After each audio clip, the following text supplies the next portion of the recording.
السلام علیکم۔ ہاں جی جناب، تو کیسے ہیں آپ لوگ؟ میں امید کرتی ہوں آپ سب خیریت سے ہوں گے۔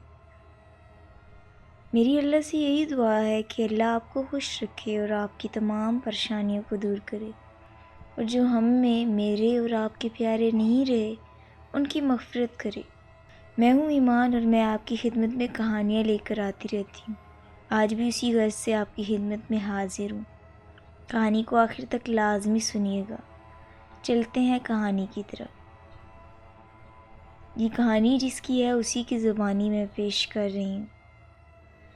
میرا نام شعیب خالق ہے اور میں ایبٹ آباد سے تعلق رکھتا ہوں۔ ایک رات کی بات ہے جب راولپنڈی سے گاؤں کی طرف میں جا رہا تھا، چونکہ میں کراچی رہتا تھا اور ایک شادی پہ آیا تھا۔ اس وقت روڈ نیچے گاؤں تک نہیں جاتے تھے۔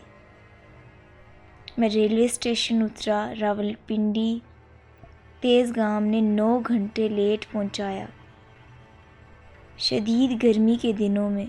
خیر میں نے ایک ہوٹل سے چائے پانی کیا، فریش ہوا۔ رات کے 11 بج چکے تھے۔ ادھر ایبٹ آباد تک گاڑی جاتی اکا دکا ہی دکھائی دے رہی تھی۔ میں نے سامان زیادہ ہونے کی وجہ سے ٹیکسی کا انتخاب کیا۔ 2-4 ڈرائیوروں سے بات کی، مگر ایک چاچا ہی ہری پور کا ایسا تھا جس نے اسی وقت کہا۔ انہوں نے کہا کہ بیٹا گاڑی میں بیٹھ جاؤ، ریٹ بھی مناسب بتایا اور اپنی ہزارہ کے چپے چپے کا واقف تھا۔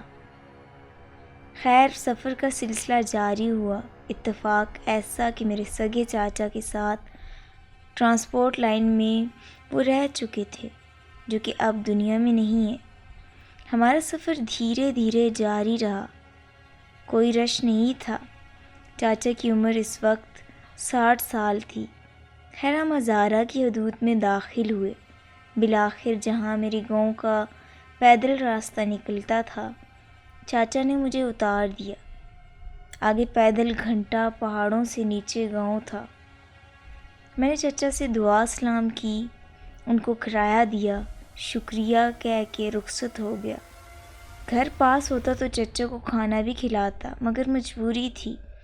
خیر میں ایسے راستے سے اترنے لگا کہ آج بھی دیکھو تو صرف پہاڑ اور گھنے جنگل ہیں، آبادی صفر ہے۔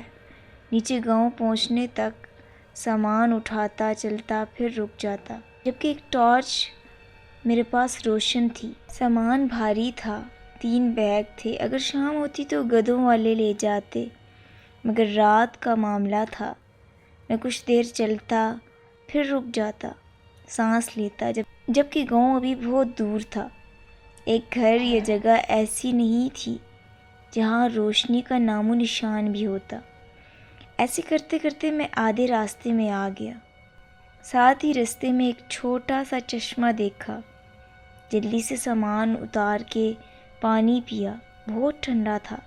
بس سوچا اب ادھر ہی بیٹھوں، مگر ڈر تھا وہاں کے جنگلات میں شیر ہوتے ہیں۔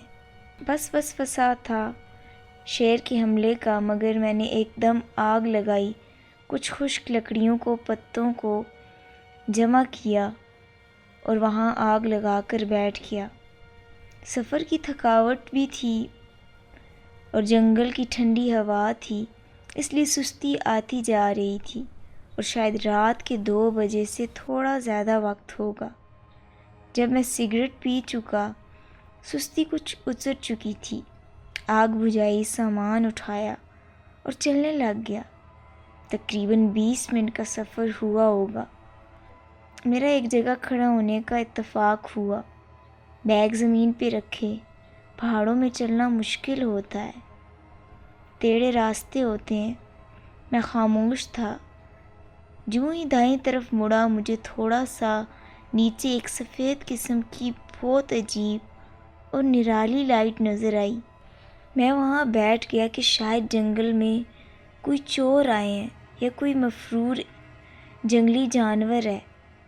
چند قدم آگے ہوا تو ایک درخت کی آڑ سے دیکھا تو اس گھنے جنگل کے ایک درخت کے نیچے حیران کن لائٹ کے ساتھ کوئی بزرگ موجود تھے جو حالت نماز میں تھے۔ ایسی روشنی کہ چہرہ بھی نظر نہیں آ رہا تھا، بس عکس تھا اور کپڑوں کی چمک تھی۔ میں نے اتنا تو دیکھا تھا کوئی نیک روح ہے۔ مجھے ان کی شکل دیکھ کے ڈر نہیں لگا، مگر میرا تجسس بڑھ گیا۔ میں چھپ کے دیکھتا رہا، شاید گھنٹہ بھر، کسی قسم کی حرکت نہیں کی۔ وہ بزرگ بس ایک ایسا ماحول اور روشنی تھی جو بیان نہ کی جا سکے کبھی۔ پتہ نہیں کون سی سوچوں میں تھا میں۔ وہ روشنی مدھم ہوتی جا رہی تھی بنا کسی حرکت کے۔ اچانک ہوا کے جھونکے سے مجھے ایسی خوشبو کا احساس ہوا کہ جو پہلے میں نے کبھی محسوس نہیں کی۔ میری نظریں ادھر ہی مرکوز رہیں۔ ایک روشنی کا دائرہ بن کر رہ گیا وہاں جو ایک دم جنگل کہیں گم ہو گیا۔ میں پھر بھی بیٹھا رہا، کافی دیر اپنی سوچوں میں ہی رہا۔ خیر دور پہاڑوں سے اذان کی آواز آئی۔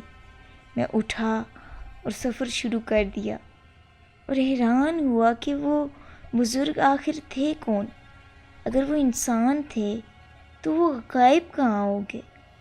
یہ سوچتے سوچتے ہی روشنی کی کرنیں آنے لگیں اور مجھے بخار ہو گیا۔ ہمارے ایک حاجی صاحب بزرگ تھے، ان کو میں نے سب بتایا۔ انہوں نے مجھ پر دم درود کیا، تعویذ دیے اور کہا یہ اللہ کی کوئی نیک مخلوق یا ہستی تھی، اللہ بہتر کرے گا اور وہی بہتر جانتا ہے، تم جلد ٹھیک ہو جاؤ گے۔ تقریباً 12 دن بعد میں صحتیاب ہوا تھا۔ آج تک جب بھی سوچتا ہوں حیران ہو جاتا ہوں۔ اب اس رستے سے سڑک جاتی ہے۔ گاؤں میں اب بھی وہ جنگل گھنا ہے، کٹائی سخت جرم ہے۔ اب بھی اس جگہ کو میں دیکھتا ہوں اور وہ بزرگ مجھے بالکل یوں ہی یاد ہوتے ہیں جس طرح میں نے ان کو آج ہی دیکھا ہو، اور میرے اندر ایک خواہش جاگتی ہے کہ میں ان بزرگ